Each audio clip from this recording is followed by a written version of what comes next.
សម័យកាលនេះអ្នកណាប្រឹងអ្នកនឹងបានឲ្យតែអ្នកជាមនុស្សសញ្ញាបូក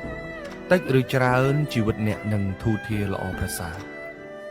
មនុស្សសញ្ញាបូកគេចំណាយពេលវេលាលើរឿងណាដែលកើតលេខបូកដល់ជីវភាពរបស់ពួកគេមនុស្សមានផ្នត់គំនិតសញ្ញាបូកគេអត់សូន្យសានច្រើនទេការងារណាក៏ដោយឲ្យតែកើតជាចំណូលលេខបូកដល់ជីវភាពរបស់គេពួកគេនឹងចំណាយពេលវេលាធ្វើវាភ្លាមដោយអត់មានរុញរាទេ